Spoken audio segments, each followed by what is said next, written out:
I kind of appreciate the thought people put into what will scare you and the background of that. And that's why I kind of like ghost tours and stuff like that, because I like the history aspect of them.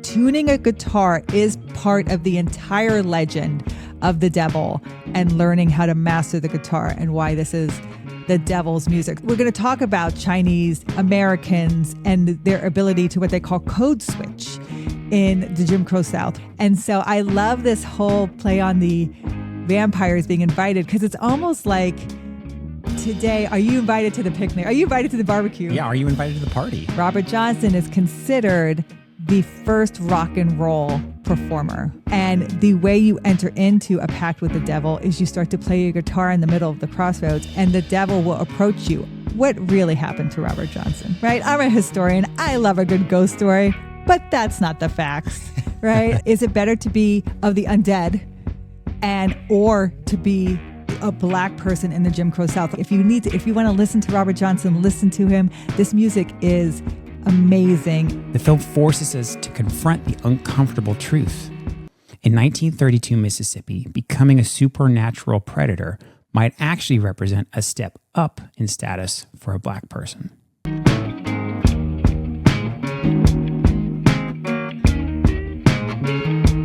Welcome to Talk with History.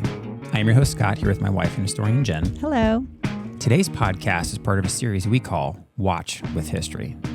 The Watch with History series will focus on your favorite historical films, where Jenn and I will review the Hollywood historic classics we all know and love, while also discussing the history behind these films, along with some interesting facts. We hope you enjoy Watch with History. 3, 2, 1. Here we go!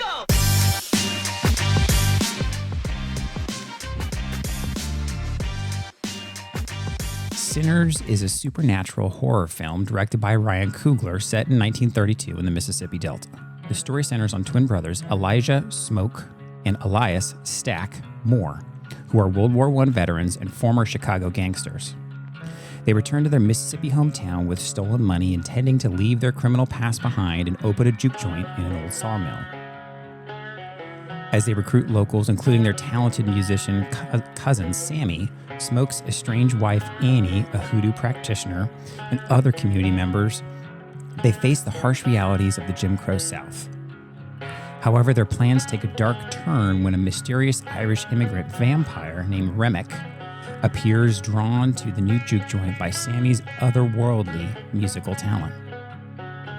The film explores numerous themes, the historical trauma of the South and the fight against oppression, all while using the vampires as an allegory for so much more. Sinners blends period drama with some horror, showcasing the power of music and the resilience of a community confronting a sinister force that seeks to consume them.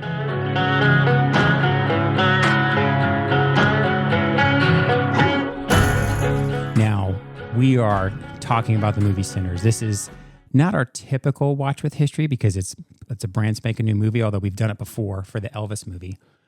But we had just done some travels, and we've just released a video on Robert Johnson and the Devil's Crossroads. And if you're not familiar with that, that video will be linked in the show notes below and potentially above. But we thought that this was kind of a perfect time for us to talk about this movie, because it's receiving rave reviews. It was very good. And it uses that Mississippi Delta blues and all of that era in the 1930s as the backdrop for this kind of vampire horror movie. But we wanted to talk about the history behind this hit movie, Sinners. Yeah. So this movie is not our typical movie. We're not really horror fans, but we'll have some spoilers in here. So if you haven't seen it, or you're not sure if you're going to see it, just know there'll be some spoilers in here. But what we went to go see it, and it's not as gory as you would think. It's not as like jump scare. It's not like The Exorcist or anything like that. There's a couple moments, and I am just, Jenn will tell you, I am not a scary movie person, right? She's got a great story of me when we were dating, and I can't remember where we were going. Was it some haunted house thing? Yeah, we went to a haunted house when we were dating in San Diego, and you just pushed me through the house so fast. I didn't see anything because I kind of appreciate the thought people put into what will scare you and the background of that. And that's why I kind of like ghost tours and stuff like that, because I like the history aspect of them. And you pushed me through so fast I didn't see anything. Like you hid behind me and pushed me. And I was like, okay. So again, it's not very gory. You don't see a lot of things. It's one of those horror movies where you don't see it as much. And so it creates more fear not seeing it. And they're creating more fear in just the buildup. Yeah, the tension. And it reminded me more of like a Lost Boys of the 90s that, if you're looking, that's the level of gore. But we went to see it for the historical aspect. So I kept telling people we're seeing a horror movie for the history because we had just made this whole video on Robert Johnson and the Delta and the Devil's Crossroads and how this spirituality is pulling into this type of music and why is this music considered the devil's music. And so he's setting a horror movie in a specific time, 1932 Clarksdale, which is very much tied to Robert Johnson and the legend. And so we're going to talk about all of that. But one thing that caught us right away, and Scott picked it out right away, the movie starts with a guitar tuning. Yeah, and so it's one of those things that it's, that opens up maybe a little bit of credits or not, but it's dark, right? The first setting scene is dark. And you see some images here and there, but you hear the sound and you kind of don't quite know what the sound is. But I picked up on it right away. And I leaned over to Jen. I said, Jen, that's a guitar tuning. Yeah, because he's a guitarist. Yeah. So he knows what that sounds like. That is deeply tied to the legend of the Devil's Crossroads. Tuning a guitar is part of the entire legend of the devil and learning how to master the guitar and why this is the devil's music. So it was very interesting that the movie opens with that. So if you don't even catch that,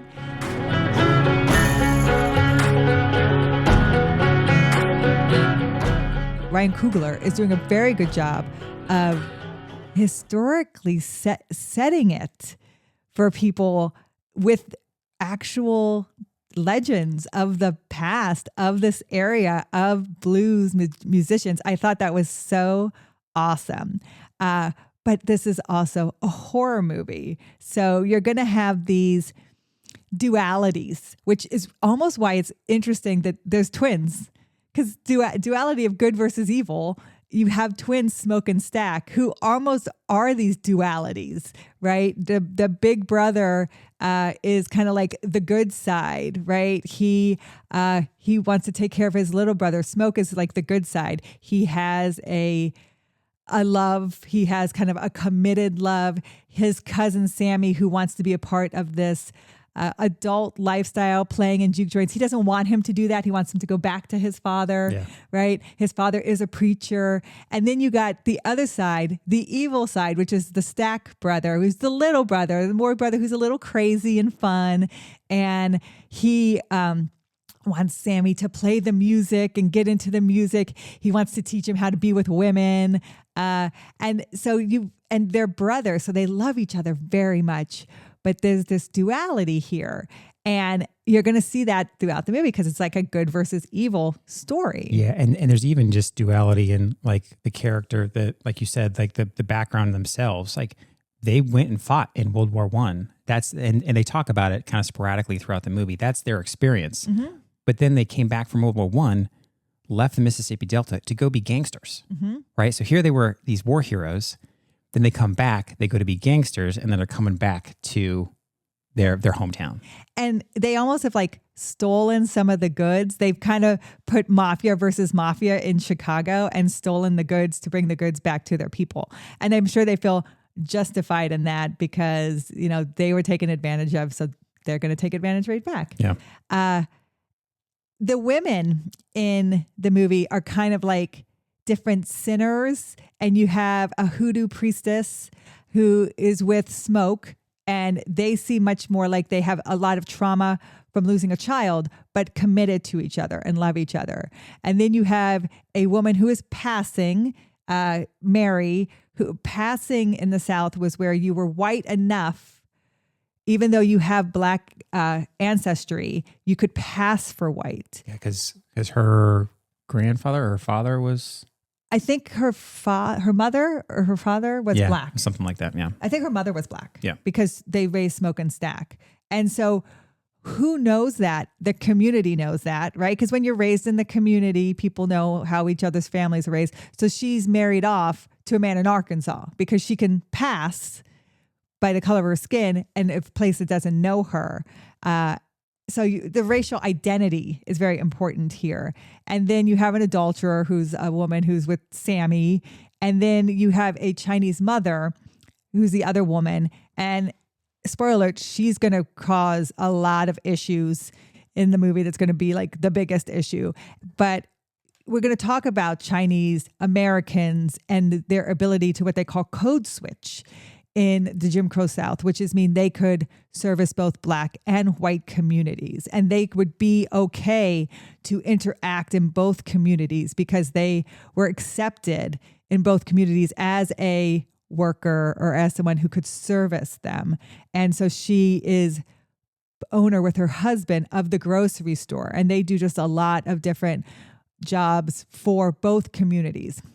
And they kind of show that. So. Yeah, and they do a great job of setting it all up. Like we said, so the movie specifically says this takes place in Clarksdale, Mississippi. Yes.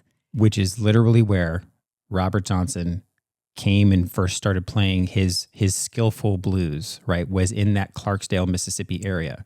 So if you want to watch our video and see that and see us kind of really dive deep into that, we'll link it down below. But it was really fun for us to watch this movie when we had just kind of dove deep into all this history. We're like, oh, that's Clarksdale, Mississippi. Oh, yeah. It's so perfect. I mean, so let me talk about two other character groups and then we'll go into Robert Johnson. The Chickasaw, the Choctaw Indians. So the Choctaw Indians are the most indigenous group in that area. You have two sets of Indians that really were the first peoples of that area, the Chickasaw and the Choctaw. And it's just a real quick moment with the Choctaws. And I really hope that they get a background story, but they're hunting the vampires. Yeah. And they're trying to hunt the vampires before sunset because they know the vampires have more power after sunset. And they try, but when they can't do it, they just back off. But you can tell that these Indian hunters have a lot of knowledge about these vampires. And they look like this is something that's kind of like an old fight. And you can kind of know because these are the first peoples of the area and he's a vampire, which we know lived for centuries. You can tell this is kind of like an old fight going on. So we don't even get that story, but they lay it out kind of easily with the Choctaw Indians hunting the vampires, which again, these are the first peoples of the Mississippi Delta. And then of course the vampires, right? Irish. Yeah. You get the same old vampire rules, right? They drink blood. Can't go in the sun. Can't go in the sun. Need the stake through the heart to die. They need to be invited in. That's very interesting because that has a lot to do with race too. So I kind of like this invite in kind of thing, which is still a true vampire legend. Silver does hurt them, doesn't kill them, but hurts them. There's a little bit of differences though. Vampires know what the victim knows. So that's a little different in the movie. So once they've taken them over, they essentially have all of their knowledge. So that creates some conflict. Yeah. And then they feel the pain of the maker, which also creates some conflict. So those are the characters we're working with in the movie.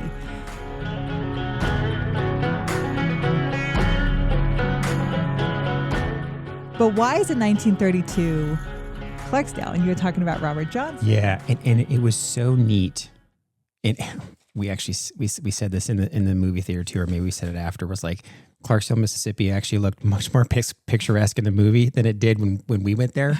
Mostly just because today everything's modern and there's been kind of ups and downs with kind of economic shifts there. But it was neat to see it in a Hollywood movie setting for that time. That's what's kind of neat. It was that's the fun part of when directors do these historically based or history with a background as the backdrop of the story you're watching. It's fun to kind of like imagine that that's what life was truly like. Yeah. So they filmed it in Louisiana, which the vegetation and it looks just like Yeah. the Delta. So, I mean, Louisiana, parts of Louisiana is the Delta. So it looked the same. They probably could find buildings that fit 1932. Clarksdale today is more reminiscent of the 60s, 70s. Like Scott said, economic hard times, but very modernized. But Jim Crow is in effect. They're showing that. They're showing a juke joint and what does that look like at the time and why. And juke joints, because they're kind of built on the outskirts of town, they're kind of more of a secretive thing. And because of segregation, you're away from the white community and where a lot of commerce would be. You're in more of secret areas. So that's kind of where their juke joint is. They go into town to do some buying and things along that nature. And you see, you know, dirt roads and cars, and you get kind of like this segregation of shopping. But, when it's segregation, it's all, you're segregated from everything, every public space. It's not just shopping. And they're driving through cotton fields, right, to go hire some of their friends to kind of work at the juke joint. They're driving through the cotton field. They basically get from town to where the sawmill is, where they try to set up the juke joint.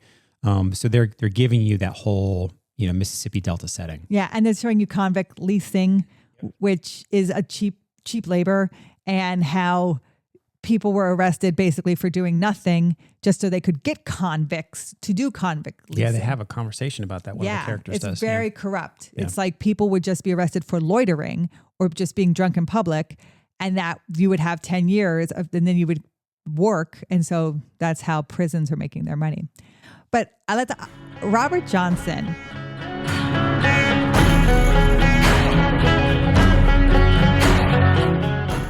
I always love to talk about him because when you go into the Rock and Roll Hall of Fame in Cleveland, Ohio, the very first photograph you will see when you walk into the gallery or the main museum is Robert Johnson.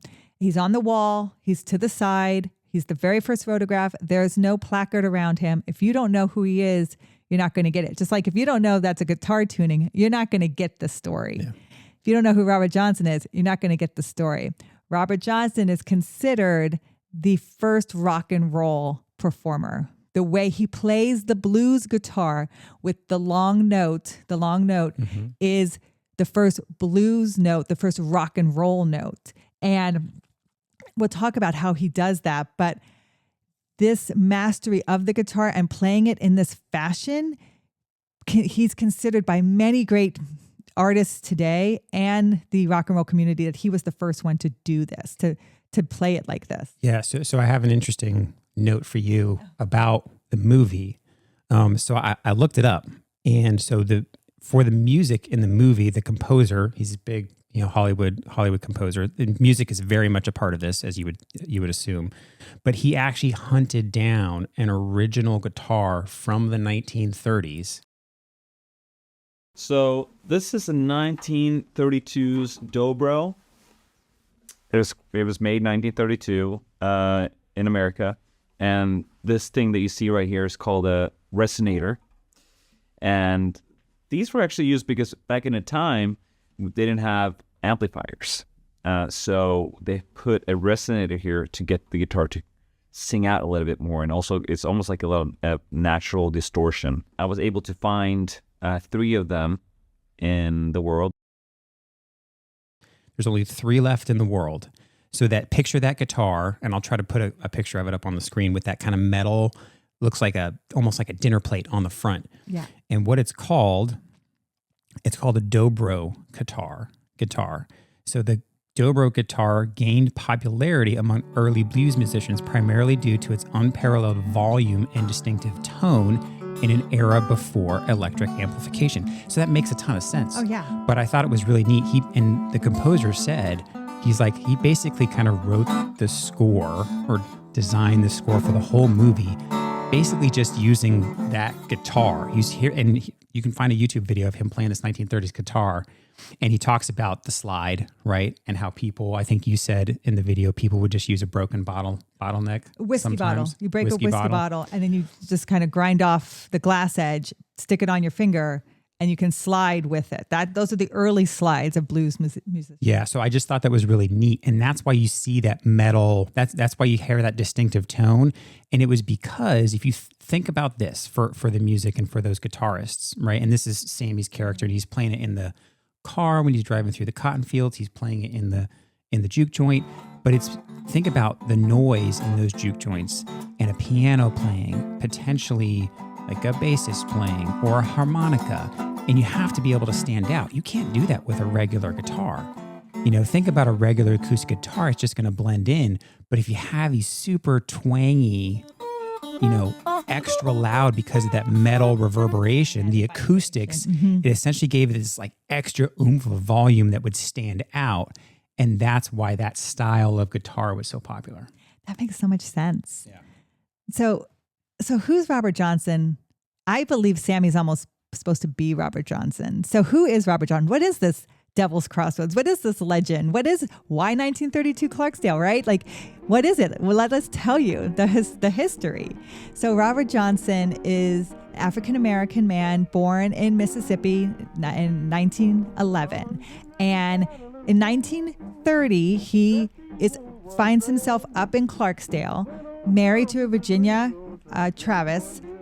She becomes pregnant. He's 18, she's 15. He wants to lead a, I would say, normal life. He wants to be a sharecropper. He wants to farm for his family. He likes music, but he knows that's not going to be good for raising a family, and it's not going to give you like the foundation that you need. And so he tries to make a living, and she dies in childbirth. And so much so, she goes to her family to have the baby, dies in childbirth. By the time he gets back to her, he's made some money, gets back to her, she's already has died, the baby's died, and she's buried. And so he becomes very distraught and upset, right? So this is 1930. The legend goes, he finds himself at what we call Dockery Farms. This is Dockery Farms. Starts in 1895. It is what evolves from enslavement. It is an old plantation. After enslavement, it moves into a sharecropping type scenario. You will see this in Sinners, and I'll talk why you will see this in Sinners.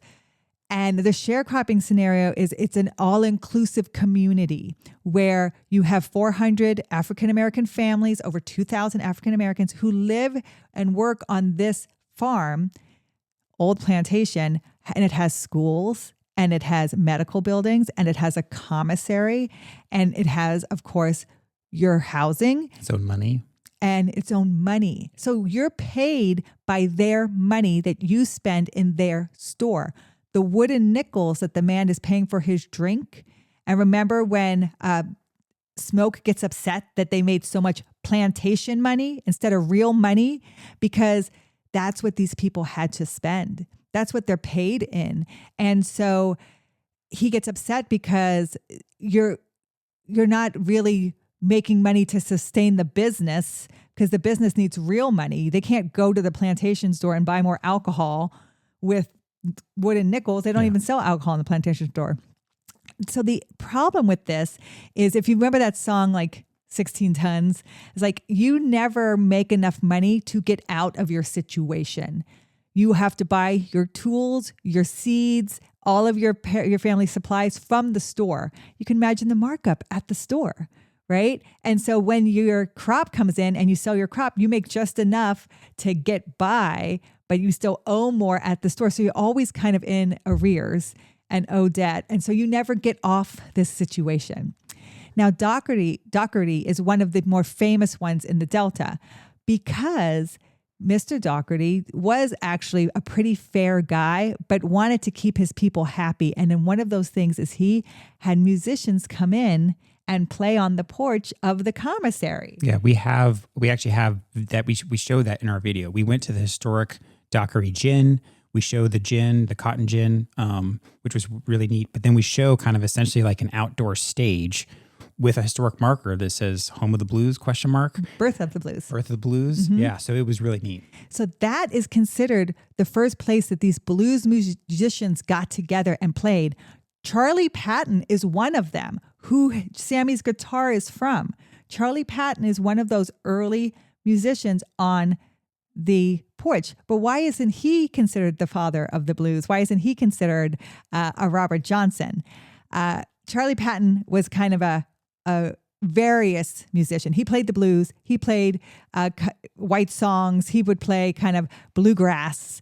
And his way of playing wasn't new and unique. He just had a different way. He would play by his knees or behind his head and things like that, where Robert Johnson is creating kind of new notes. And that's why he's considered more or less the more of the innovator of the blues. Yeah. So if you were telling me earlier, Charlie Patton, he's a real life, real world, was an actual musician. In the movie, they kind of say, hey, we got his guitar. Yes. And that's what Sammy has. And he didn't realize that until his cousins, the twins, actually told him that. Yes. So Charlie Patton also dies in 1936. So you can imagine he's at the end of his life when he shows his guitar. Robert Johnson hasn't even made a name for himself yet. So that's kind of why it's 1932. So what happens in 1930, the legend is Robert Johnson goes to this porch in Doherty Plantation and he's playing and he can't play. And he's laughed off the stage by a Charlie Patton and other musicians there. Like, come back when you know what you're doing. Come back when you know how to play the guitar. And he's very upset and disgruntled. He walks off. And if you follow our video, he walks towards a train station, which takes you on a dirt road past a cemetery, past a church to a crossroads. And the story, the legend is he gets to that area at midnight. He goes to the middle of the crossroads. And the way you enter into a pact with the devil is you start to play your guitar in the middle of the crossroads, and the devil will approach you. A dark figure will approach you and reach for the guitar. If you hand him your guitar, you're more or less understanding the pact. He'll take the guitar, tune the guitar, play the guitar, and hand it back to you. And by you taking it back, you now can play the guitar like the devil. You can play it better than anybody, and you have mastered it. So that's the story. Because what happens in 1932, Clarksdale, again, this is 1930, mid-1930, where Robert Johnson's laughed off the porch. What really happens in real life in 1932 Clarksdale is Robert Johnson walks into a juke joint and has mastered the guitar. That really happened in real life. And actually, we show that in our other video, right, where we go through Clarksdale and we're going through the different spots of that Mississippi Delta, because where the Crossroads is about a 45 minutes south of Clarksdale. But we go to the Ground Zero Club, and that Ground Zero Club was the spot where Robert Johnson came into in 1932 and played the guitar for the first time and played it masterfully. And everybody in the area was like, that's where the legend was born. He was like, wait, this guy couldn't play just a year and a half ago. There's no way he figured this out on his own. He must have made a deal with the devil. Yeah. So that's where that comes from. He must have made a deal with the devil. He is sliding the guitar. He's holding these long blues notes that it sounds like four hands are playing instead of two. Sounds like it's two guitars instead of one. Something guitarists do today, but he was the first one to do this. Blew everyone away. And they couldn't explain it without the spirituality, the occult, right? Something must have happened for him to do this. Now, juke joints in general, outskirts of town, the blues in general, and I explain this, it's played at night, people drinking because they offer work and they're having a good time and they're partying and they're doing other, acts that aren't very, Christian. Yeah. And so what's happening is they're not getting up for church the next morning. And because they're not getting up for church the next morning, preachers will really call this the devil's music, because this music is what's kept them out all night and kept them away from church. And now they're hungover and now they've spent all their money. They can't tithe, that they've done this at these juke joints that are on the outskirts of town, that are kind of secretive, that are kind of like in the shadows. And so that's where the blues gets kind of synonymous with the devil's music and the devil's crossroads and selling your soul to the devil to be able to play it. And that's why it's 1932 Clarksdale. And I almost feel like Sammy is Robert Johnson, because the way he plays his guitar is summoning the occult. It's summoning these vampires. And I almost think Robert Coogler is showing that people have done this through time. he shows all these different music genres where people have also kind of summoned the occult because they have sold their soul to the devil to master their music. What really happened to Robert Johnson? Yes, I'm going. And your crying won't make me stay. Right? I'm a historian. I love a good ghost story, but that's not the facts. Right? And so people were like, well, and so that's what I love when people are like, these are the real Devil's Crossroads. I'm like, is this where really the devil was? There's no way to know what really are the Devil's Crossroads. There's 4 kind of popular ones, and I talk about those 4, but did Robert Johnson actually meet the devil? I say only Robert Johnson knows. But what really happened was after his wife dies, he goes back to his hometown in Mississippi, in southern Mississippi, and he meets an Ike Zimmerman. And Ike Zimmerman is a good guitar player.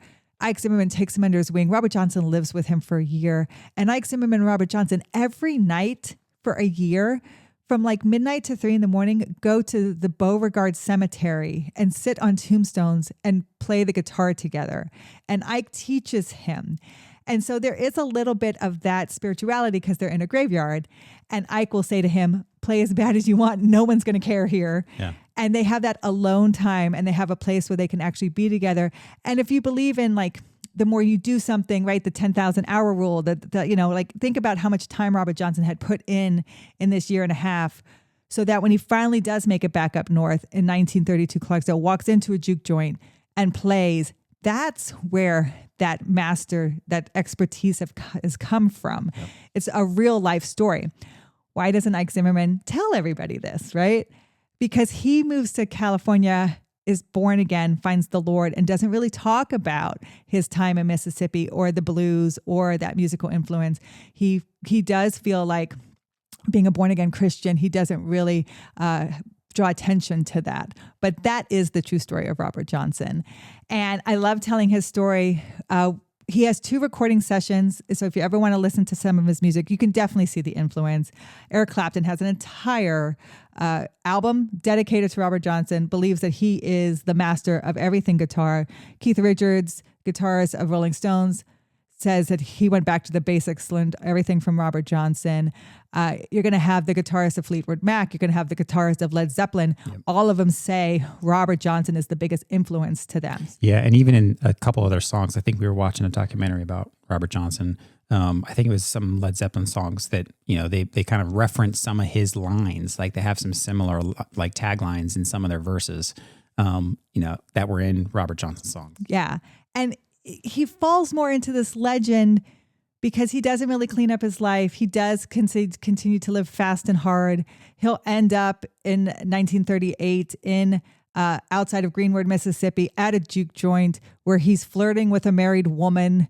And the story goes that the husband was so mad that he gave him poisoned whiskey on August 13th, 1938. He drank the whiskey. The seal was open, but he spent $7 for it. He wasn't going to waste it. And he dies 3 days later, agony and pain. So he dies August 16th, 1938 at 27 years old.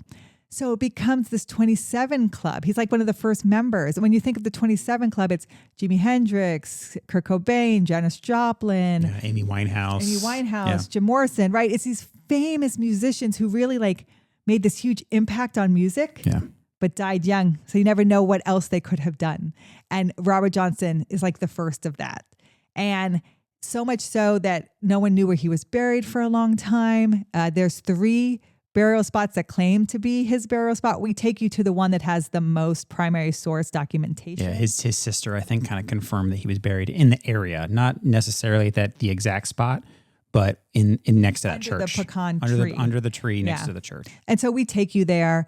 And so that's where this legend is born, this Devil's Crossroads, Devil's Music, Robert Johnson. And we show you Ground Zero in Clarksdale, even the mural of Robert. There's a couple murals there of him who look satanic, right? Yeah. He has the wings. He has people reaching up from hell, grabbing him. It's all a part of this legend, which is the perfect setting for a horror movie. And you're doing this duality of good versus evil. Robert Johnson's legend is the perfect background for this. And so that's why it was, when we were doing this video and then we saw this movie, I was like, we have to kind of do both.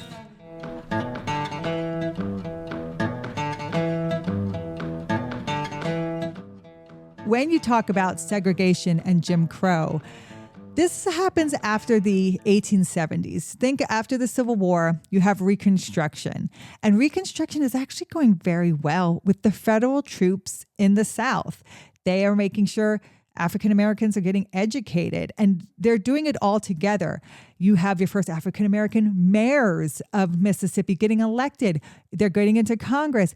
And once Grant is no longer president and Hayes becomes president, Hayes thinks, I'll give it back to the states. The states can run their own jurisdiction, and I'm going to take the federal troops out. And once the federal troops are taken out, Jim Crow laws go into effect. Oh, I didn't realize that. And so the states start to govern themselves again, which means separate but equal. And it's never equal. So it's separate public places, it's separate schools, it's separate transportation, it's separate entertainment, it's separate shopping. And so you see that in this movie when they shop.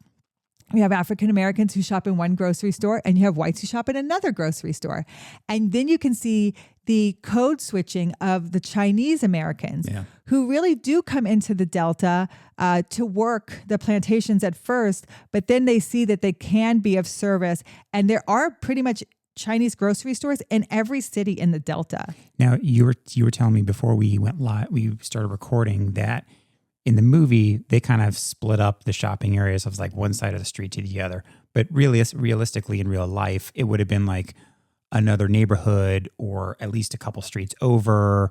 That's how much it would be more separated, not just one side of the street or the other. Yeah, so you have to think segregation is almost like the white people didn't even want to see the black people. So you're not going to have them on the same street. And if you watch the movie, there's some debauchery that happens and he's shooting. They would never shop and have that happen. So you would be a separate neighborhood. Even when we talk about Beale Street here in Memphis, Beale Street was the black neighborhood. The whole street was theirs. And so you would have a Chinese grocery store in one neighborhood and have for African Americans and have a Chinese grocery store in a white neighborhood.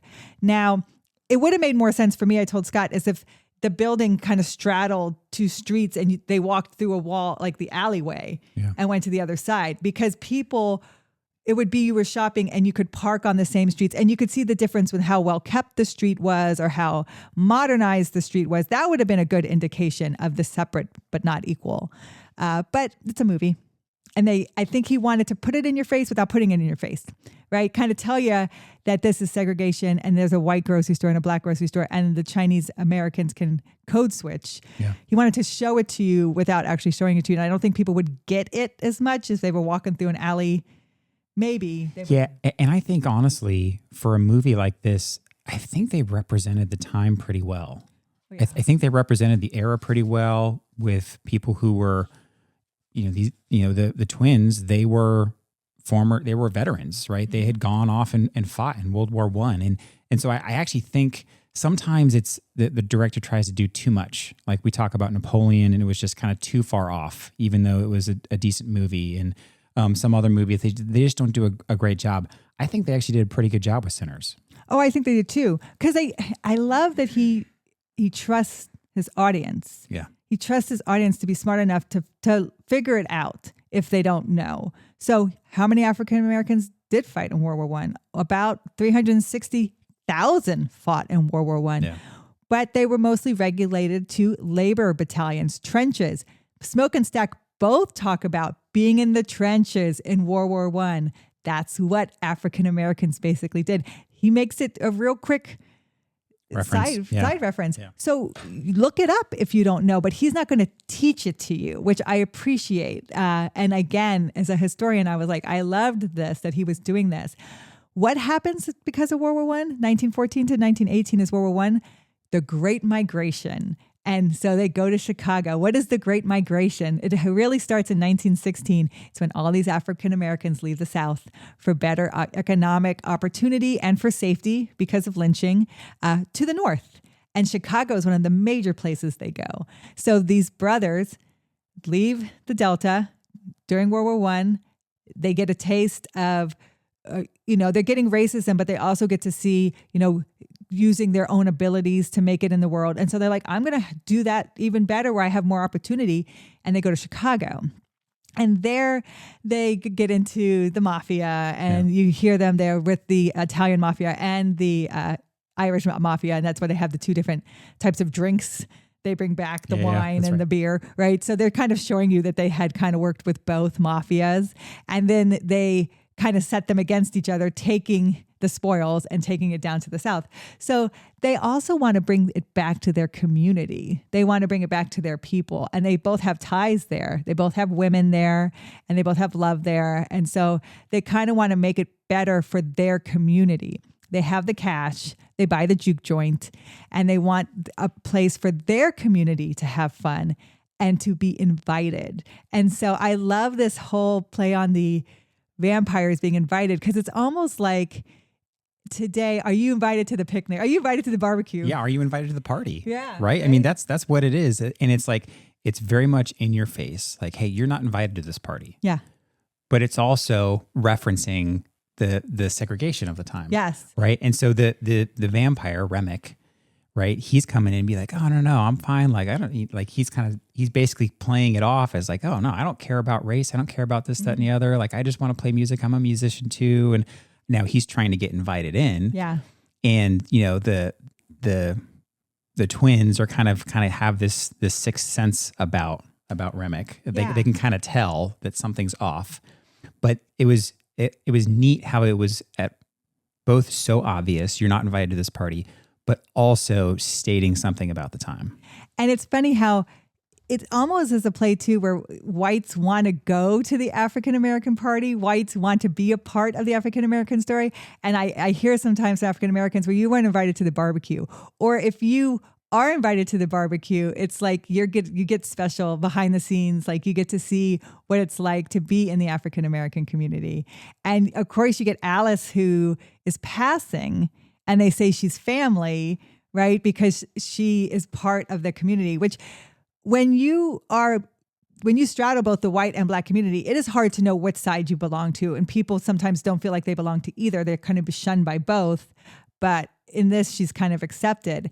Now, when they try to get in, and Smoke and Stack are giving you two different reasons, right? Yep. One's they want money. They have money. Let them in. You know how much money we can get from them? And then a Smoke is like, but what if they step on her foot wrong? Yeah. So he understands lynching comes from a stepping out of place in the Jim Crow law, right? And we blow up to something even more extravagant, where someone will be killed to remind African Americans to stay within your parameters of the Jim Crow law. The last lynching that happened in Clarksdale was 1925. So it's still fresh in the community. And this was a person who was acquitted for what they'd done, a sharecropper, and whites killed him anyway because he was acquitted. So it doesn't matter if you're right or wrong. It's if you've done any disservice, or if you've stepped out of bounds to a white person, even stepping on their foot can create a huge problem. So Smoke doesn't even want them there, right? Because it could create a huge problem. And that's what he's referencing. It's like, we don't want them in here because you don't know what could go wrong. And if it goes wrong, it could be misunderstood, and could be something, we could lose our whole business. We could lose our lives. Yeah. And so that's kind of what this Jim Crow, they're talking about living in this kind of environment with this whole back and forth about letting them in, even though they're playing on the vampire legend of being invited in, or you don't have any power inside. Yeah. And the vampire piece of it, we'll kind of, fast forward in the story, because we've got a ton of stuff. This is such a meaty movie, but we even talked about, like, right after, as we were walking out of the movie, how, and we said there's going to be spoilers. So spoiler alert, people start getting turned, right? So the vampires start getting their hooks in people. Eventually, the vampires will get, invited in. But one of the things that was interesting, and you called this out right away as we were walking out of the movie, there's both white people and black people that start getting turned onto the vampire side. But they start making it, Remick starts saying, like, hey, we can have this big happy society. It doesn't matter what color you are if you're with us. And so you walked out, you're like, man, they sure made it seem like it was better to be a vampire at the time than it was to be black in the Jim Crow South. Yeah. Is it better to be of the undead or to be a black person in the Jim Crow South? Like, they're making the argument that you have more power as a vampire. We're colorblind as a vampire. Everyone's accepted the same. Everyone has the same rights and abilities as a vampire. You don't have that in the black community in the South. Why would you want to stay with that? Don't you want to be with us? Don't you want to have power with us? Yeah. They made that argument very good. I thought the director was so brilliant. They did a phenomenal job, and it wasn't preachy, but it was just very much like Remick was like, why wouldn't you want to be with us? Mm-hmm. Like, look, and because I think at the time, by that time in the story, he had a whole bunch of people, and there was only a few people that hadn't been turned yet. And one of the twins had been turned, right? And I think it was Stack. Mm-hmm. So then he got to be with essentially his love, which was what's her name? Alice, who was who was passing, right? Who is kind of just the much lighter skin. She looked white, even though she had a black father, and or black mother. And so they got to be together. And they fast forward in the movie, right? These are the two that kind of finally make it out of the whole conflict, but they stayed together the whole time. So it was interesting how the director did that. Didn't really put it right in your face, but it was kind of, in my opinion, masterfully worked in, referencing history, referencing kind of all the conflict at the time. But obviously, they're vampires, so you can't just jump over with them. And then you have the spirituality. Told my papa just a day before I was born. Right? You have very Christian themes here, right? Sammy's father is a pastor. It starts in a church. It ends in a church. He's kind of the prodigal son. He's returning. And you can tell it starts with the end of the day. Yep.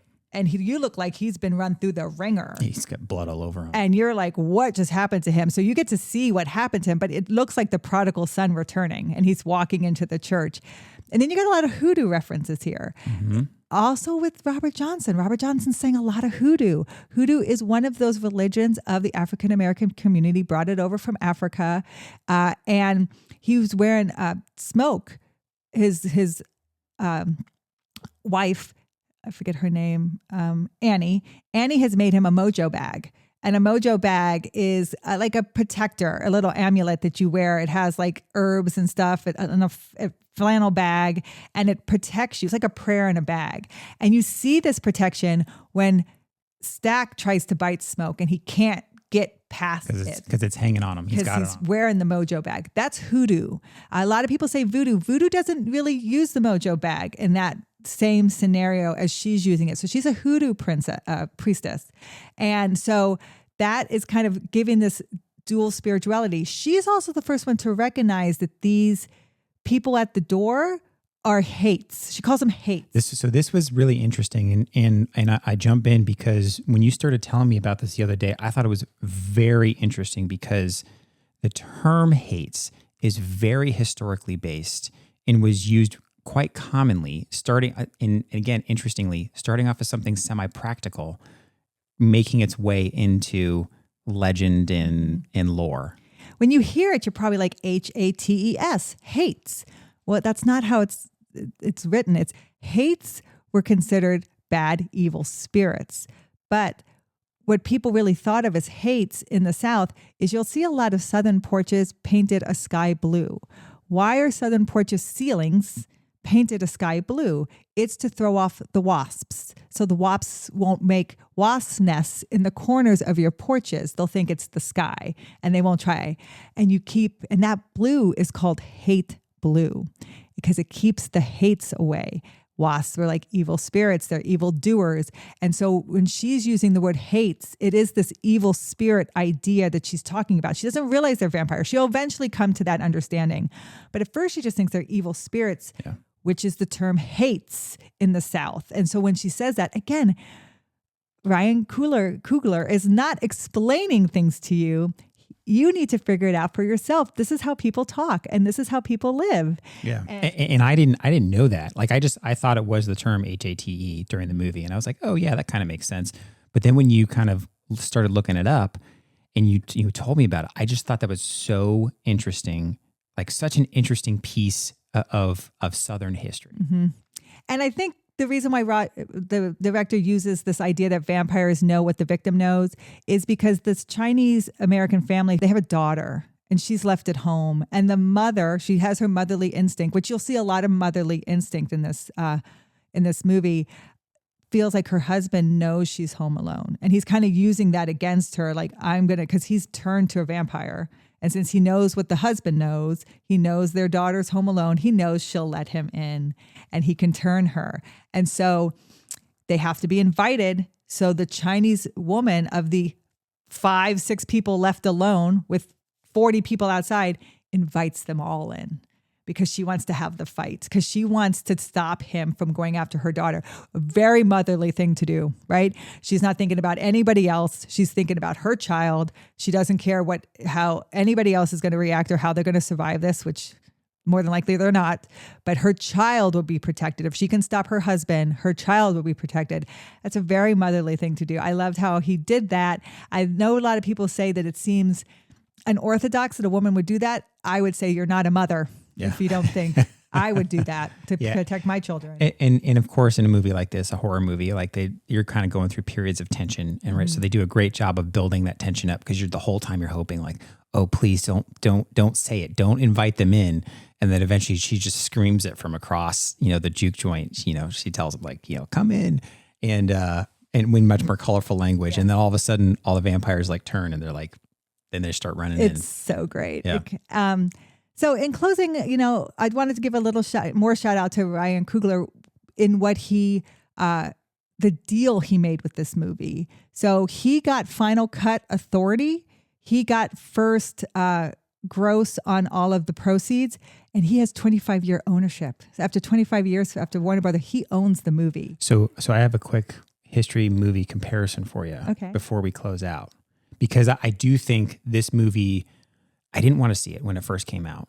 I'm not a horror movie guy. We established that in the beginning of this podcast. It's just not my thing, right? I've just never really enjoyed that. But I kept hearing about how good it was, how good it was, how good it was. I was like, okay, we have to go see this. We did the Robert Johnson stuff. Jen, let's go see it. We saw it and it was phenomenal. Like I was very pleasantly surprised. So I wanted to kind of compare this movie, even though it's only been out for a couple months now, it's 2025, to other vampire movies that we might know, right? So I did my own little research. So what's the first vampire movie that you think of that we know? I know Nosferatu. Well, I would say Lost Boys, because we watched that. We just had we did just watch that. We just had our kids watching that the other day. So Lost Boys actually came out in July of 1987. Had a pretty decent opening weekend, and throughout the course of that weekend, if you adjust it for inflation, it made about $15 million. Sinners actually made somewhere close to like $60 or $70 million in opening weekend. It had a great opening weekend. But some of the other things that came out around Lost Boys, because this is the 80s, right? This is 1987. So things in just July alone was Inner Space, Adventures in Babysitting, Full Metal Jacket, Revenge of the Nerds 2, RoboCop, I think the fourth Jaws movie, and like Superman 4. So it's just kind of fun to kind of compare that to other vampire movies. Mm-hmm.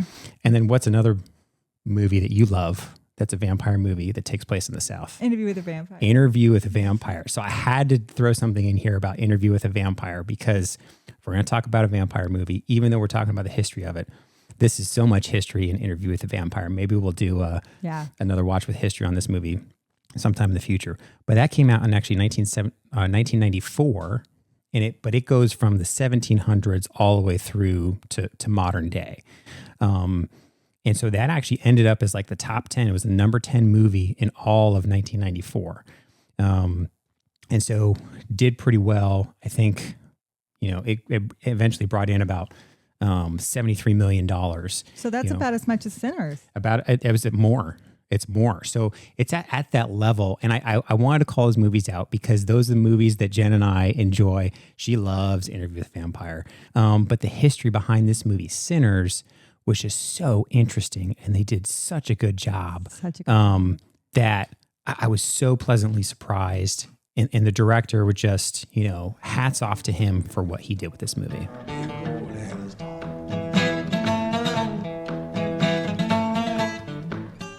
in the end, spoiler, I think Sammy is Robert Johnson. I think Sammy has sold his soul to the devil. I think he did it even before, you don't even see it in the movie. I think he's already done it. That's why he plays the guitar so well at the juke joint.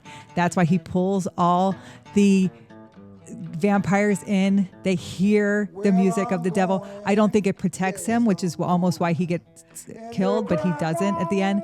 I think he tries to say the Lord's Prayer. The vampire says the Lord's Prayer right back to him, showing him that doesn't protect you. You've already sold your soul. Yeah. And I think at the very end of the movie, you see Sammy as an old man, and the two vampires come back to see him because his soul already belongs to the devil.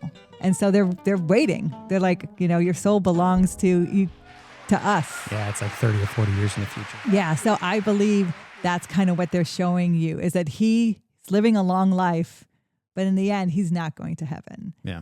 He's made this deal to be this master of the guitar. That's what he wanted most. And I think there's a little cuts to it in the end. You see Sammy looking at something in the church that you don't see him what it is.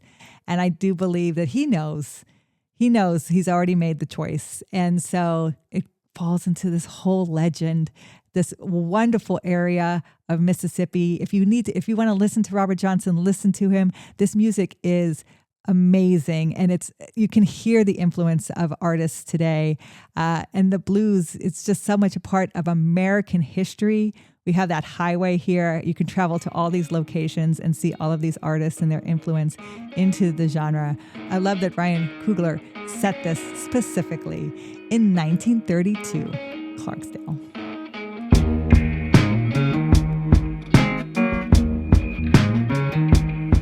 And that concludes our deep dive into the history behind the hit movie Sinners, a groundbreaking film that masterfully blends Southern Gothic horror with the rich musical heritage of the 1930s Mississippi. From the authentic use of period-accurate instruments like the 1932 dobro guitar to the powerful exploration of Jim Crow-era tensions, this film has already left a unique mark on cinema history today. Perhaps the most interesting commentary in Sinners comes from the portrayal of the vampire myth itself. When our protagonist faces the choice between remaining human in Jim Crow Mississippi or embracing vampirism, the film forces us to confront the uncomfortable truth. In 1932 Mississippi, becoming a supernatural predator might actually represent a step up in status for a black person. It's brilliant, if haunting, use of horror to illuminate historical reality. And until next time, remember that sometimes the most frightening stories are the ones rooted in our own history. Thank you. Thank you. This has been a Walk with History production. Talk with History is created and hosted by me, Scott Betty. Episode researched by Jennifer Betty. Check out the show notes for links and references mentioned in this episode. Talk with History is supported by our fans at thehistoryroadtrip.com. Our eternal thanks go out to those providing funding to help keep us going.